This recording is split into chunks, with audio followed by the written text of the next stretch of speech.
2025년 로빈후드 하면 많은 분들이 밈 주식 열풍, 아마 이걸 가장 먼저 떠올리실 텐데요. 근데 작년의 변화는 단순히 주가가 오르거나 거래량이 폭발한 것과는 좀 차원이 달랐습니다. 바로 회사의 체질 자체가 바뀌는 이른바 성숙의 단계에 들어섰다는 평가가 나오고 있거든요.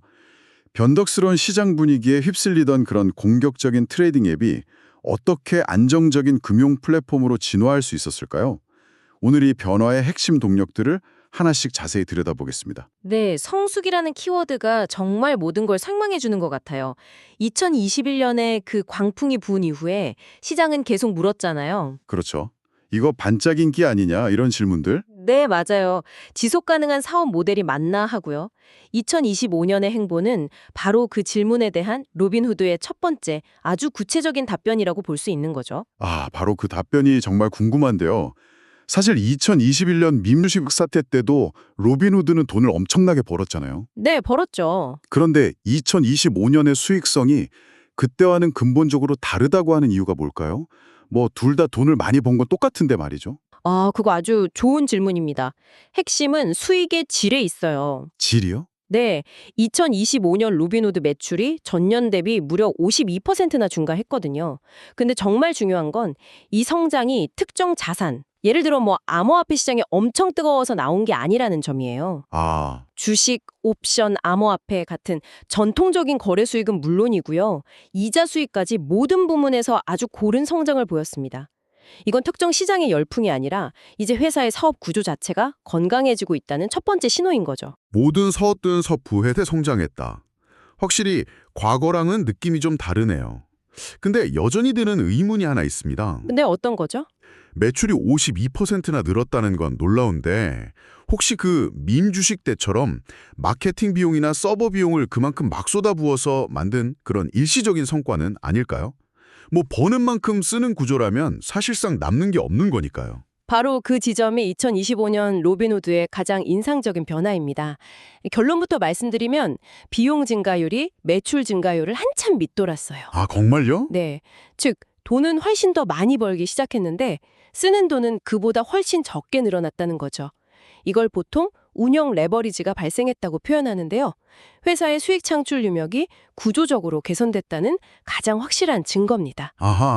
2021년에는 시장 열풍에 올라타려고 막대한 비용을 썼다면 2025년에는 아주 효율적인 비용 통제 아래서 안정적인 이익을 만들어낸 겁니다.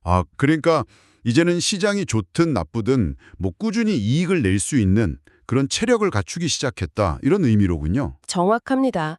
과거에는 시장이 극도로 과열될 때만 돈을 버는 되게 예측 불가능한 회사였다면 이제는 어떤 시장 상황에서도 흔들리지 않는 기초 체력을 증명한 셈이죠. 투자자 입장에서 보면 변동성 큰 롤러코스터에서 안정적인 우상향 계단을 오르는 회사로 보이기 시작한 겁니다. 그 구조적 개선의 또 다른 축이 바로 수익원의 다각화였던 것 같습니다. 솔직히 예전에 로빈후드는 옵션하고 암호화폐 거래, 이 두 가지 아주 변동성 큰 엔진에만 의존하는 느낌이었잖아요. 맞습니다. 그게 동전의 양면 같은 거죠. 시장이 뜨거울 땐 엄청난 수익을 주지만 투자자 관심이 식는 순간 바로 절벽으로 떨어질 수 있는 아주 아슬아슬한 외줄타기 같은 수입원이었어요. 네, 맞아요. 특정 상품 몇 개의 인기에 회사의 분기 실적 전체가 그냥 좌우되는 불안정한 구조였죠. 그럼 2025년에는 그 아슬아슬한 외줄타기에서 내려와서 어떤 안전장치들을 마련한 건가요? 가장 중요한 안전장치는 이자 수익이랑 구독 수익이었습니다. 이자랑 구독? 네. 고객들이 로빈후드 계좌에 예치해둔 현금, 즉 캐시에서 발생하는 이자가 상당한 규모의 수익원으로 자리를 잡았고요.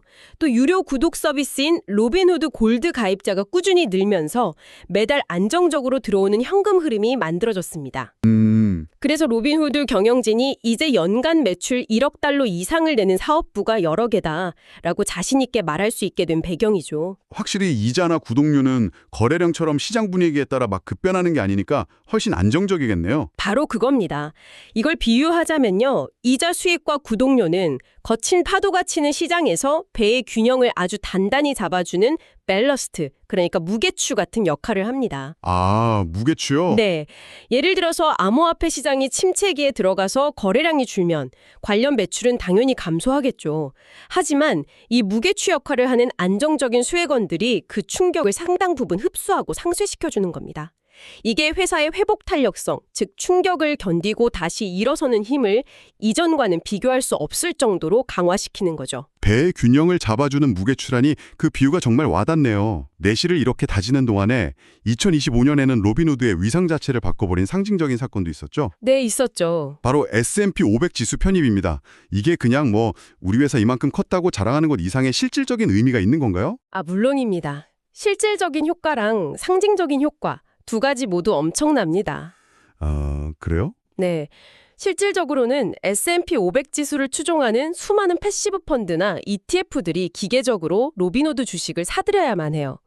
펀드 규정상 지수 구성 종목을 담아야 하니까요. 이건 회사의 펀더멘털과 상관없이 발생하는 아주 꾸준하고 거대한 매수 기반이 생긴다는 뜻입니다. 그야말로 큰 손들이 내 의지와는 상관없이 내 주식을 사주기는 셈이군요. 그렇죠. 하지만 저는 그보다 더 중요한 건 상징적인 효과, 즉 인식의 변화라고 봅니다. 인식의 변화요? 네. 로빈후드는 한때 개인 투자자들이 주도하는 투기적인 종목, 심지어는 시장의 건전성을 해치는 주범처럼 여겨지기도 했잖아요. 애널리스트 리포트에서도 늘 불확실성이라는 꼬리표가 따라다녔죠. 저도 기억나요. 2021년만 해도 제 주변에서는 로빈후드를 약간 장난감이나 카지노 취급하는 사람들이 많았거든요. 저걸로 진짜 투자를 한다고 하면서요. 맞아요. 그랬죠. 그런데 S&P 500에 들어갔다는 소식을 듣고는 다들 이제 무시하면 안 되겠는데 하는 분위기로 바뀌더라고요. 그 인식의 변화를 정말 피부로 느꼈습니다. 바로 그 경험이 정확합니다. S&P 500 편입은 그런 로빈후드를 존슨앤존슨이나 코카콜라 같은 전통적인 우량 대기업들과 같은 반열에 올려놓는 일종의 공인 인증 마크와도 같아요. 이건 기관 투자자, 애널리스트, 그리고 장기 투자자들이 로빈후드라는 회사를 바라보는 방식을 근본적으로 바꾼 계기가 됐습니다.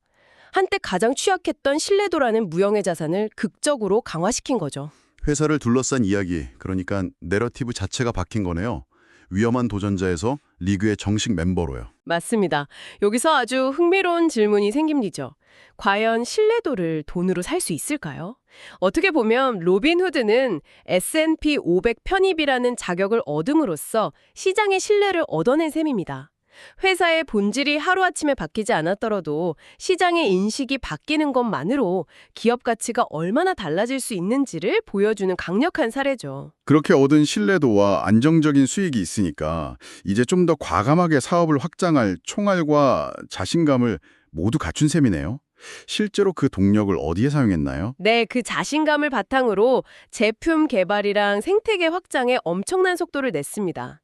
단순히 주식 거래 앱에만 머무르지 않겠다는 의지를 아주 명확히 보여줬죠. 어떤 것들이 있었죠? 대표적인 게 바로 신용카드인 로빈후드 골드카드의 본격적인 출시와 확장입니다.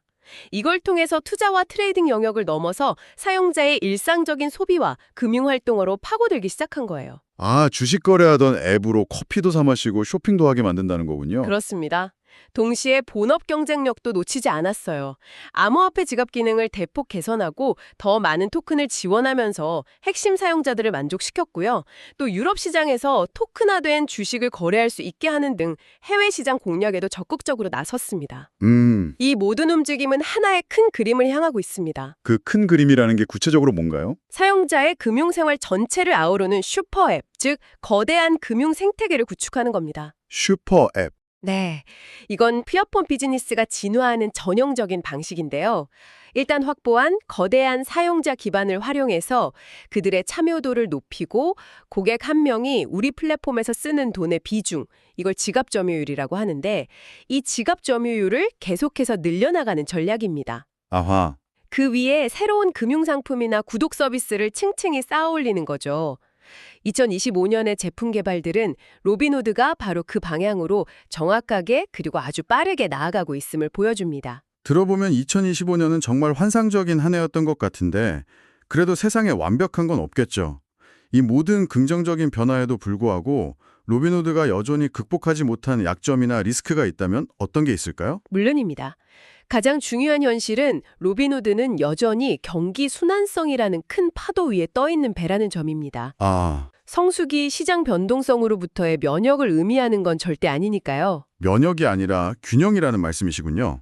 혹시 구체적인 사례가 있었나요? 네, 2025년 중에도 암호화폐 시장이 잠시 주춤하니까 관련 거래량이 줄면서 로빈후드의 분기 매출도 바로 영향을 받는 모습을 보였어요. 그리고 여전히 옵션 거래 실적이 전체 실적에서 차지하는 비중이 크다는 점도 변하지 않았고요. 결국 거래를 기반으로 한 사업의 본질상 시장의 화랑과 침체 사이클에서 완전히 자유로울 순 없다는 걸 다시 한번 확인시켜준 셈이죠. 아까 말씀하신 그 무게추들이 있긴 하지만 여전히 가장 큰 엔진은 거래 수수료이기 때문에 그 엔진의 출력이 줄어들면 배의 속도가 느려지는 건 어쩔 수 없다는 거군요. 정확한 비유입니다. 여기서 성숙의 진짜 의미를 다시 생각해 볼 필요가 있어요. 네. 2025년 이전의 로빈후드는 오직 거래 수익이라는 단 하나의 기둥으로 위태롭게 서 있는 구조물이었습니다. 그래서 그 기둥이 조금만 흔들려도 구조 전체가 무너질 위험이 컸죠. 그렇죠. 하지만 2025년을 거치면서 이자 수익이나 구독료 같은 새롭고 튼튼한 기둥들이 여러 개의 추가로 세워진 겁니다. 그래서 기존 기둥이 흔들려도 다른 기둥들이 버텨준다는 말씀이시죠? 그렇습니다. 경기 하강기가 와서 거래 수익이라는 기존 기둥이 흔들리더라도 이 새로운 기둥들이 구조 전체를 굳건히 지탱해주는 역할을 하는 거죠. 물론 새로운 기둥들이 기존 기둥의 흔들림을 100% 완벽하게 상쇄해주지는 못할 겁니다. 하지만 이전보다 훨씬 안정적인 구조를 갖추게 되었다는 것, 이것이 바로 2025년 로빈후드 변화의 가장 중요한 핵심이라고 정리할 수 있겠습니다. 2025년의 로빈후드를 한 단어로 요약하면 실행력인 것 같네요. 말로만 외치던 계획들을 정말 현실로 만들어냈으니까요. 네, 맞아요. 지속적인 수익성을 증명했고 성공적으로 수익원을 다각화했으며 S&P 500 편입으로 시장의 신뢰까지 얻었습니다. 그리고 이 모든 걸 방만한 경영이 아니라 철저한 비용 통제 위에서 해냈다는 점이 정말 인상적입니다. 네, 전략과 실행이 아주 잘 맞아떨어진 한 해였죠. 그렇다면 이 모든 변화가 우리에게 시사하는 바는 무엇일까요? 이제 시장은 로빈후드를 향해서 과연 살아남을 수 있을까? 같은 생존에 대한 질문은 던지지 않는 것 같습니다. 네, 그 질문에는 답이 나왔다고 보는 거죠. 맞아요.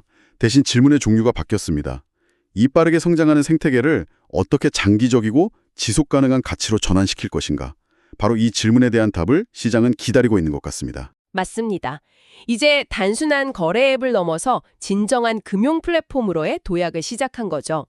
여기서 청취자 여러분께서 앞으로 생각해 볼 만한 질문은 이것입니다. 네. 로빈후드가 앞으로 기존의 거대한 은행이나 전통적인 금융기관들과 어떻게 경쟁하고 또 금융산업 전체에 어떤 변화를 가져올까요?